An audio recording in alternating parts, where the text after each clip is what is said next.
Tema homili saya sore hari ini tentang hidup bahagia. Para saudara-saudari, Bapak Ibu, kaum muda dan kaum remaja, juga anak-anak yang dikasihi Tuhan. Apakah Anda masing-masing hidup bahagia? Dalam keluarga, juga tinggal di Jakarta ini, apakah bahagia? Jangan dijawab sekarang, ya, pikir dulu. Seminggu kemarin, kami Romo-Romo Dekenat Barat 2 mengadakan kegiatan outing. Ketika kami ada di sebuah perkampungan yang jauh dari keramaian, seorang Romo bilang begini, wah, orang kampung di sini bahagia ya, siang-siang begini rumah mereka mengepul dengan asap, tanda mereka sedang memasak. Lalu ada Romo lain yang nyeletuk, kalau Romo Yadi ini beda, meskipun dapurnya tidak mengepul, asal bibirnya mengepul bahagia dia. Lalu dia tertawa, terbahak-bahak sampai pundaknya terangkat-angkat.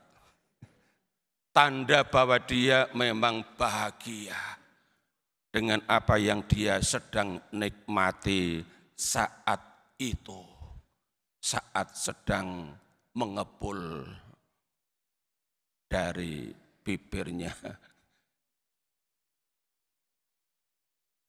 Kebahagiaan itu sederhana. Saya sekarang mau tanya kepada para pasutri yang bulan Maret dan April ini merayakan peringatan hari pernikahan. Ada 11 pasang hadir di sini. Apakah Bapak Ibu sampai dengan sore ini bahagia hidup sebagai suami istri, hidup dalam rumah tangga? Gimana? Bahagia. Syukur, puji Tuhan kalau Bapak Ibu, saudara-saudari bahagia. Ya, sebagai suami bahagia, sebagai istri bahagia. Apapun realitas hidup yang dihadapi dalam keseharian. Almarhum Paus Fransiskus dalam seruan apostolik sukacita kasih menulis, suami istri bahagia kalau dalam percakapan mereka sehari-hari masih mau memandang wajah pasangan hidupnya. Gimana dengan Bapak Ibu? Apakah dalam percakapan sehari-hari dengan suami, dengan istri masih mau memandang wajah pasangan hidupnya? Masih?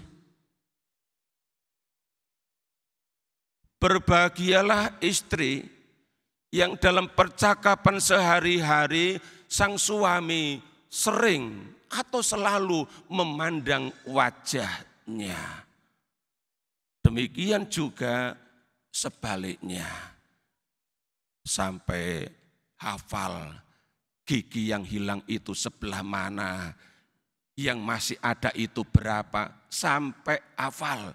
Karena setiap hari dalam percakapan selalu memandang face to face, dari wajah ke wajah. Dengan cara seperti itu menurut Paus Fransiskus sudah cukup membuat orang bahagia. Yang tidak bahagia itu kalau omong, sudah tidak lagi melihat pasangan atau lawan bicara. Ngomong dengan suami tetapi tidak pernah melihat wajahnya. Itu Bapak Ibu, saudara-saudari yang dikasihi Tuhan. Omong soal hidup bahagia itu tidak perlu muluk-muluk. Dalam kesederhanaan orang bisa melihat, orang bisa merasakan hidup bahagia.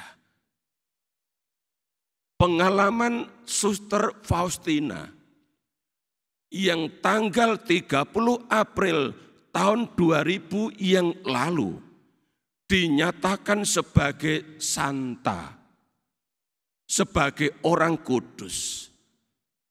Yang hari itu bertepatan dengan Minggu Kerahiman Ilahi. Yang berarti hari ini genap 25 tahun Santa Faustina menjadi orang kudus. Dalam buku harian di nomor 454 dia menulis begini. Aku tidak mencari kebahagiaan di luar batinku sendiri. Karena disinilah Allah bersemayam. Lalu dia melanjutkan catatannya, kalimat berikutnya. Aku bahagia bahwa Allah bersemayam dalam diriku. Disinilah aku senantiasa tinggal bersama Dia.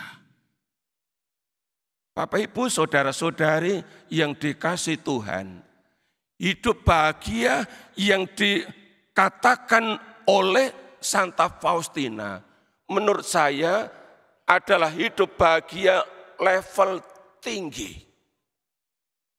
Sebab kebahagiaan itu ditemukan bukan dalam sesuatu, bukan dalam bentuk barang, bukan dalam bentuk materi. Tetapi hidup bahagia itu ditemukan dalam diri Allah. Dan ia sadar betul bahwa Allah bersemayam dalam dirinya. Sehingga ia katakan, disinilah Allah bersemayam. Kesadaran bahwa Allah menyatu di dalam dia, tinggal di dalam hatinya. Itu saudara yang membuat Santa Faustina bahagia.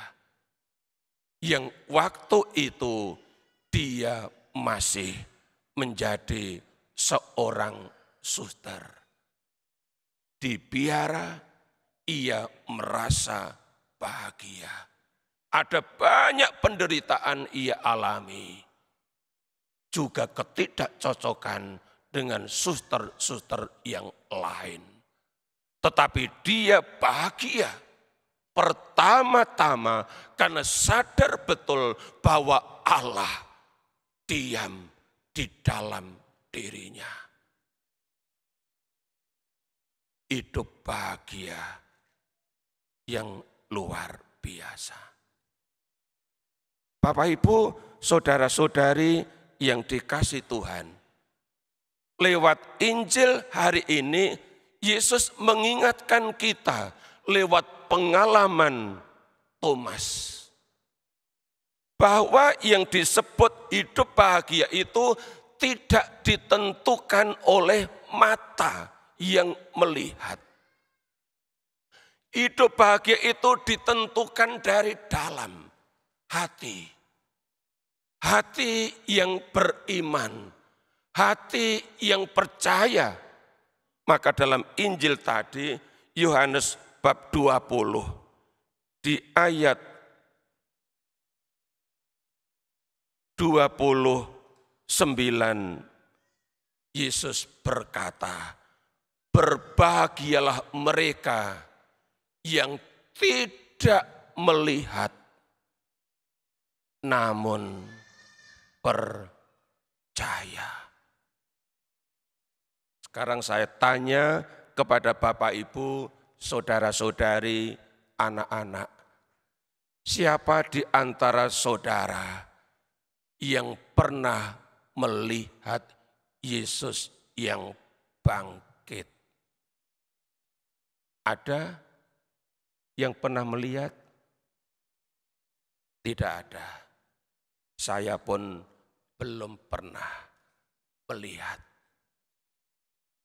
Kita bukan orang-orang yang dipilih Allah untuk melihat Yesus yang bangkit. Tapi pertanyaan saya berikut, apakah Bapak Ibu, saudara-saudari, anak-anak muda percaya bahwa Yesus sungguh telah bangkit? Gimana? Sungguh percaya? Saya juga percaya bahwa Yesus sungguh telah bangkit. Pertanyaan saya berikutnya, apakah saudara-saudari bahagia karena percaya bahwa Yesus sungguh telah bangkit?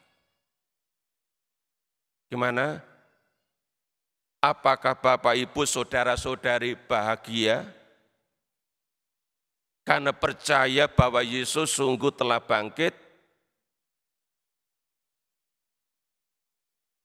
Hari ini Yesus memberi afirmasi, penegasan. Berbahagialah mereka yang tidak melihat, namun percaya. Kalau Bapak Ibu, saudara-saudari, Anda dan saya percaya bahwa Yesus sungguh telah bangkit, namun tidak bahagia, ini aneh.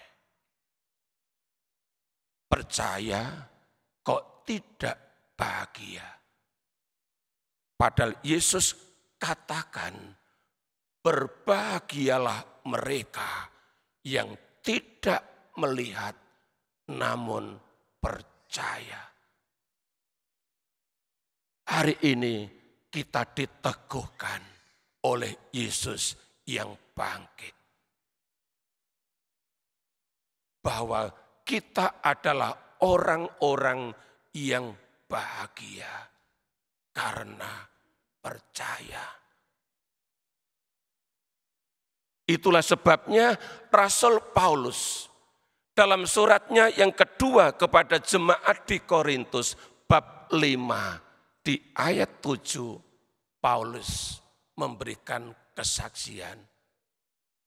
Sebab kami ini hidup karena percaya, bukan karena melihat. Inilah kesaksian Paulus. Kita pun juga sama. Kita hidup bukan karena melihat, tetapi karena percaya. Dan inilah yang membuat kita bahagia. Kita hidup bahagia karena percaya, bukan karena melihat. Karena itu Bapak Ibu, saudara-saudari yang dikasihi Tuhan, mari kita rawat bersama. Kita jaga hidup bahagia karena percaya akan Yesus yang sungguh telah bangkit. Kalau kita sanggup merawat ini, apapun realitas hidup kita, kekurangan kita, keterbatasan kita, persoalan-persoalan yang kita hadapi akan tetap membuat kita bahagia. Karena satu alasan mendasar, karena percaya. Tuhan memberkati.